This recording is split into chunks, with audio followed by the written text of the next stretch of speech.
घर की औरत। कहते हैं ना, घर दीवारों से नहीं, उसके अंदर रहने वाले लोगों से बनता है। लेकिन क्या हो जब घर के लोग ऐसे हो?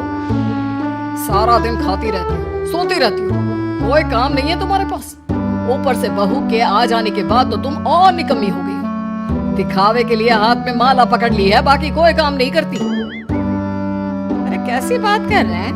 अब तो बहू आ गई है, अब तो मेरी बेइज्जती करना बंद कर दीजिए। जैसे तैसे मेरी तो जिंदगी कट गई, गालियां खा खा कर। अरे उस बेचारी को तो छोड़ दीजिए। तभी बेटे के जोर जोर से चिल्लाने की आवाज आती है। कहा था ना तुमसे रिजाइन कर दो, क्यों नहीं किया? और ये पर्स लटका कर कहाँ निकली? चलो कमरे में, काम करो घर का। बहू बेटे की लड़ाई सुनकर सास ससुर बाहर आ जाते हैं। सामने खड़ी होती है नई नवेली बहू रीमा। देख लीजिए माँ जी, शादी से पहले तो मेरे माँ पापा के सामने कहा था कि शादी के बाद नौकरी करने देंगे, लेकिन अब क्या कह रहे हैं? तो तुम माँ जी को क्यों बोल रही है बहू? अब उसका मन रहा होगा, अब नहीं है। पर पिताजी, उसके मन से मेरा करियर तो नहीं चल सकता ना। ससुर को बहू की बात पर गुस्सा आ जाता है। वो बेटी की तरफ देखता है। पापा से जबान लड़ाती है, रुक! ये बोलकर वो पत्नी को खींचकर कमरे में ले जाता है और बंद कर देता है। ये सब देखकर सास दुखी हो जाती है। पति के जाने के बाद सास बेटी से कहती है, देख बेटा, अब जमाना कुछ और है। तेरे पिता ने घर में औरतों की कद्र नहीं की, लेकिन तू ऐसा ना बन। शहर की समझदार पढ़ी लिखी लड़की से शादी की है तूने, उसका ख्याल रखा कर, तमीज से पेश आया कर। जा, बहू को कमरे से बाहर ले आ। लेकिन बेटा नहीं मानता और बहू कमरे में सारा दिन बंद रहती है। शाम को बेटा बाहर जाता है कि सास चाय और बिस्कुट लेकर बहू के कमरे में जाती है। बहू बेटा ये ले, चाय पी ले। रो रो कर कैसी शक्ल बना ली है बेटा। माँ जी, ये कैसे लोग हैं?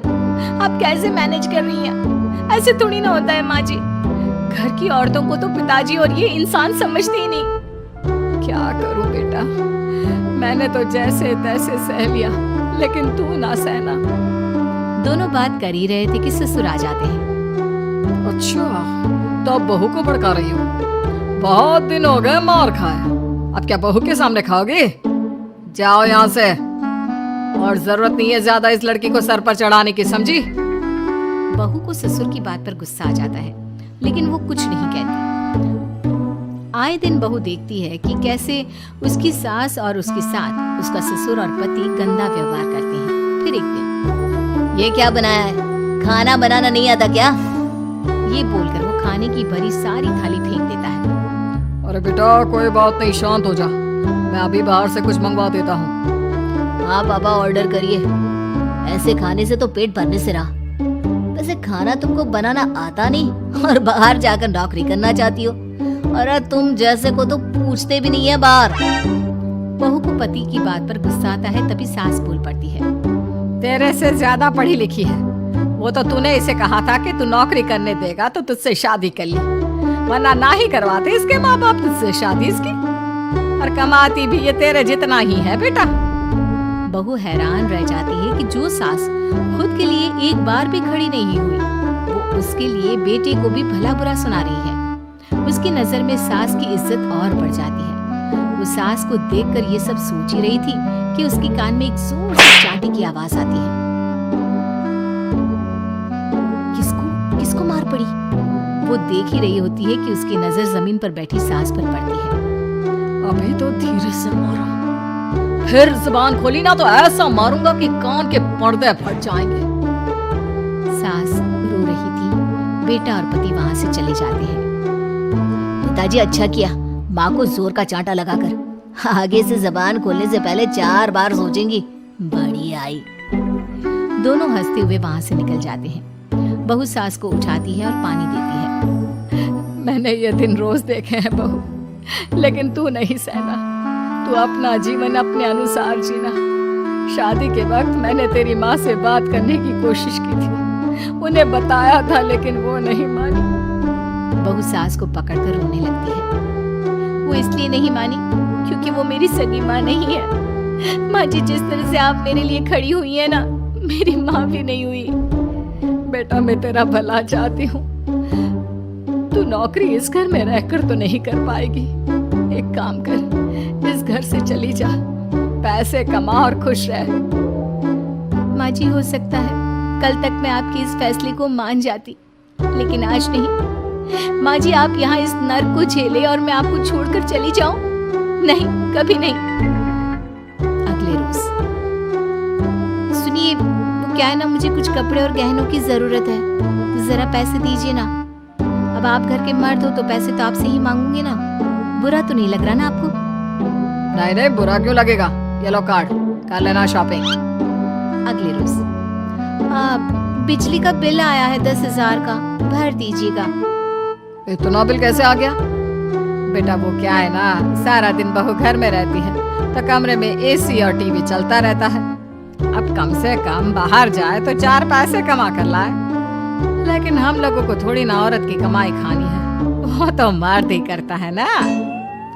पति पर्स देखता है और फिर हाँ माँ, ठीक बोल रही हो, खैर चलता हूँ, ऑफिस का वक्त हो गया है।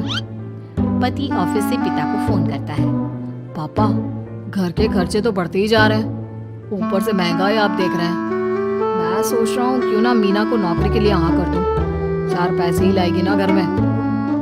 वो तो तू ठीक बोल रहा है, लेकिन ये औरत की जात, कल को 4 पैसे कमाने लगे तो ये नहीं कि सर पर चढ़कर नाचे। हाँ पिताजी, बात तो सही है, वो तो आप है जो माँ को मुट्ठी में रखा है, वरना मेरी वाली तो। खैर सोचते इस बारे में। शाम को पूरा परिवार साथ बैठा होता है। तो कल पनीर की सब्जी बनानी है तो थोड़े पैसे देकर जाना। और हाँ, कीर्तन भी रखा है संडे को, उसके लिए सामान की लिस्ट बना दी है, ले आना। पापा को दे दो, वो ले आएंगे। अरे पापा कहाँ से ले आएंगे, मेरे पास नहीं है पैसे वैसे। लो, पैसे ही नहीं है? मेरे पापा की जेब तो हमेशा नोटों से भरी रहती है। बेटा, लक्ष्मी को जो पूछता है ना, उसके पास लक्ष्मी रहती है। जो घर की औरतों को मारे पीटे, वो भला कैसे लक्ष्मी का लाभ ले सकता है? वाह वाह, क्या बात है, तो जबान खुल रही है तुम्हारी। लगता है भूल गई पुरानी मार और डांट, क्या? हाँ माँ जी, शांत हो जाइए, मैं नहीं देख सकती आपको मार खाता, और फिर हो सकता है कि मैं आपको बचाने आऊँ तो ये भी मुझे मारे। ठीक है बहू, मैं कुछ नहीं कहती, तू ये लिस्ट बस दे दे, मैं चलिए आराम करने। फिर अगले रोज, सुनिए जी, वो मायके जाना है, वो क्या है ना, शादी के बाद से गई नहीं, तो ट्रेन की टिकट बुक करवा देना। तो मैं भी तो साथ जाऊंगा ना तुम्हारे।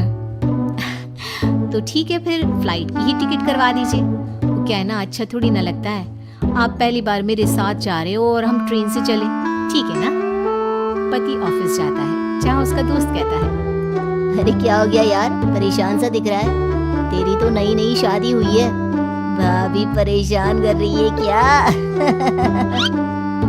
अरे नहीं यार, तू तो जानता है थोड़ी सी कमाई में घर चलाना मुश्किल हो रहा है, तू कैसे मैनेज करता है यार?